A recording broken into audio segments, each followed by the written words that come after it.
بسم اللہ الرحمن الرحیم۔ فیس بک کے محترم ساتھیوں، میرے آج کے لائیو سیشن کا مقصد ہومیوپیتھی کے حوالے سے چند باتیں عرض کرنا ہے۔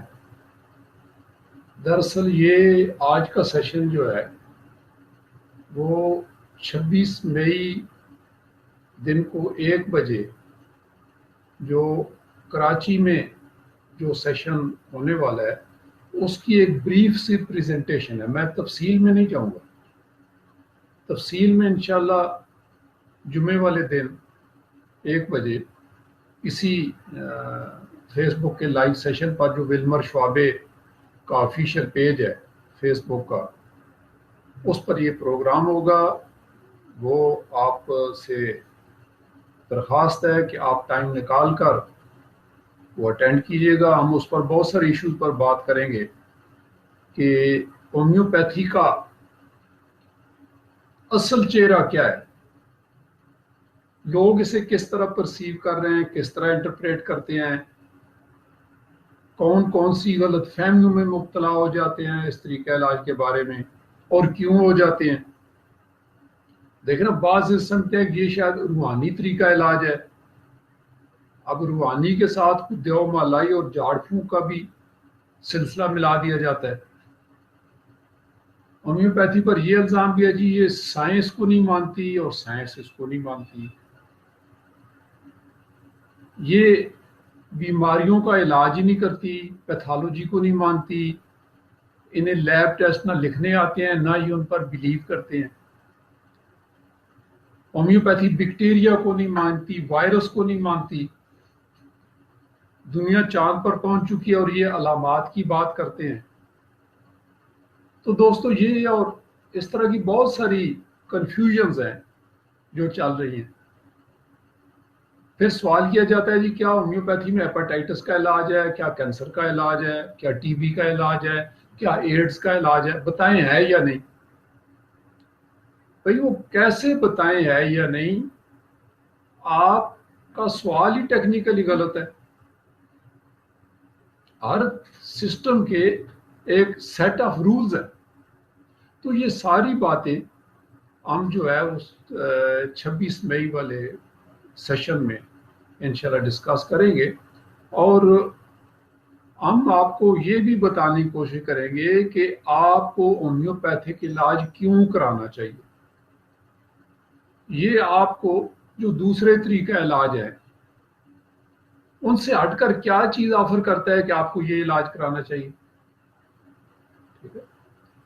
اور پھر کہا جاتا ہے جی ہومیوپیتھی قدرتی طریقہ علاج ہے۔ کیسے قدرتی طریقہ علاج ہوا، اس پر بھی بات ہوگی۔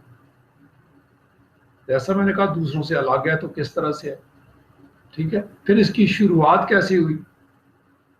ہم آپ کو سیشن میں صحت مند اور خوشحال زندگی گزارنے کے اصول بھی بتائیں گے۔ تو یہاں میں مختصراً عرض کرتا چلوں کہ ہومیوپیتھی نظریہ علاج بھی اتنا ہی پرانا ہے جتنا ایلوپیتھک نظریہ علاج۔ یہ دونوں نظریات دراصل آج سے کوئی 350 سال قبل مسیح ہپوکریٹس نے پیش کیے۔ یہ ایک یونانی حکیم تھا، فلسفی تھا، جسے ہپوکریٹس کہتے ہیں۔ تو اس نے یہ دونوں نظریات دیے دنیا کو، ایک علاج بالضد جسے ایلوپیتھی کا نام دیا گیا، اور دوسرا علاج بالمثل جسے ہومیوپیتھی کا نام دیا گیا۔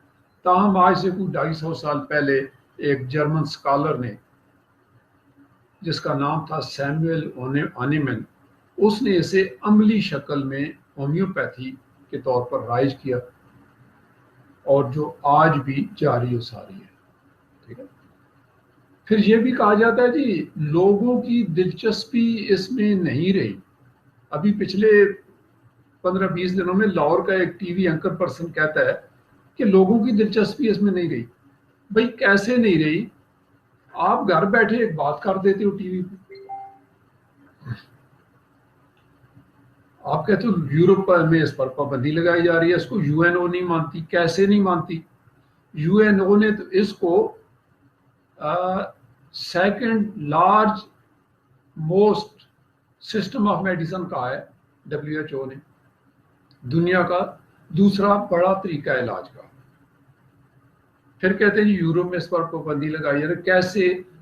آج یورپ میں 40% ڈاکٹرز، 40% یا تو مریض کو ہومیوپیتھک دوا لکھتے ہیں یا ہومیوپیتھک علاج کی طرف ریفر کرتے ہیں. آپ کہتے ہیں اس پر پابندی لگائی جا رہی ہے، لوگوں میں اس کا رجحان کم ہو رہا ہے. میں آپ کو ایک مثال دیتا ہوں. March 2016 American Journal of Public Health نے لکھا، امریکہ والوں نے لکھا نا، ہم نے تو نہیں لکھا. وہ کہتا ہے امریکہ میں ہومیوپیتھک دواؤں کی ڈیمانڈ میں 15% اضافہ ہو گیا. 15%. صرف 1.5 سال پرانی بات کہہ رہا ہوں، 150 سال والی نہیں ہے. اور یہ سارے فیکٹس اینڈ فگر موجود ہیں. آپ فیکٹس اینڈ فگر کے حساب سے بات کریں، ایسے ہی تو نہ بول دینا. اچھا میں آپ کو بتاؤں کہ یہ ہربل اور ہومیو میڈیسن کی ڈیمانڈ میں ان کی کیا ڈیمانڈ ہے میں آپ کو بتاتا ہوں. 2011 میں ان کی مشترکہ جو سیل ہوئی ہے، جو اس کا سیلز گراف ہے، وہ تھا جناب علی $6 billion. Homeo and herbal medicine نے مشترکہ $6 ارب کا بزنس کیا 2011 میں، اور جو 2017 میں آ کر $7.5 بلین ہو گیا. آپ کہتے ہیں کہ ہومیوپیتھک دواؤں میں لوگوں کی دلچسپی نہیں رہی. اگر دلچسپی نہیں رہی تو یہ جو فالتو جو ایکسٹرا ڈیمانڈ آ رہی ہے، جو سیلز گراف اوپر سے اوپر جا رہا ہے، یہ دوائیں کون استعمال کرتے ہیں؟ کیسے؟ فیکٹس اینڈ فگر تو یہ کہتے ہیں. میں اور بتاؤں، 2016 سے 2024 تک کے درمیان ہومیوپیتھک دواؤں کی ڈیمانڈ میں 18% اضافہ متوقع ہے.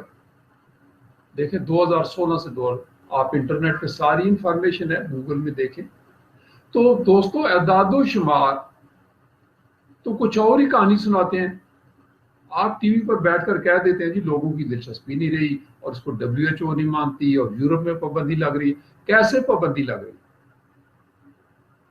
تو ایسے بے شمار اعداد و شمار ہیں جو ہم پیش کر سکتے ہیں. اور آج دنیا میں ماشاءاللہ سے 800 ملین سے زیادہ تعداد میں لوگ 800 ملین سے زیادہ تعداد میں لوگ اس طریقہ علاج سے استفادہ کر رہے ہیں اور بخوبی کر رہے ہیں. تو کون ہے یہ لوگ؟ تو یہ اور بہت ساری باتیں، یہ تو بس مختصراً میرا ایک یہ سیشن میں نے کہا آپ کے سامنے پیش کر دوں. ساری باتیں ہم تفصیل سے، جیسا میں نے پہلے بھی کہا ہے، ایک ایک کر کے ہم آپ کو بتائیں گے کہ یہ کیسے ہیں.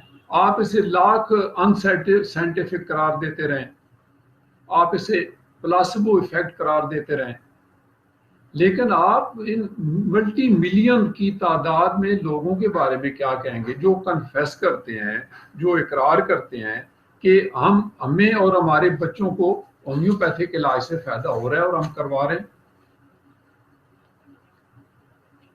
بس آپ نے ایک کام کرنا ہے کہ اپنے شہر کا اچھے معالج کا انتخاب کرنا ہے، یہ آپ نے کرنا ہے، اور اچھی سٹینڈرڈ کی دوائیاں جو استعمال کرتے ہیں. تو دوستو یہ بس ایک میں آپ سے 10-12 منٹ ہو گئے، تو وہاں میرا تفصیل سے کوئی 1 گھنٹے کا خطاب ہوگا. آپ کے ذہنوں میں جو بھی ہومیوپیتھک سسٹم کے بارے میں جو بھی سوالات ہوں، آپ اپنے سوالات تیار رکھیں. میری کوشش ہوگی کہ آپ کے سوالات کا جواب دوں.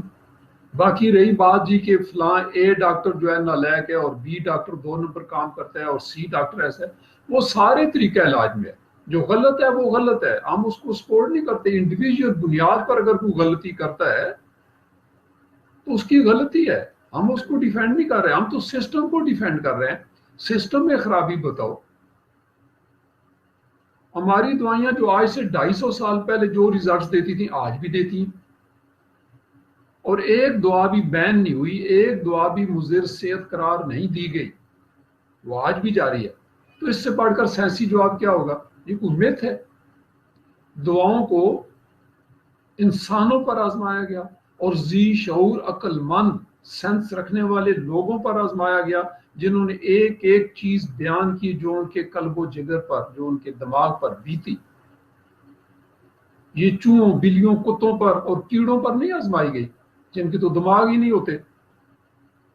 وہ تو آپ کو پیتھالوجی دیں گے، خالی بس پیتھالوجی لے کر بیٹھے.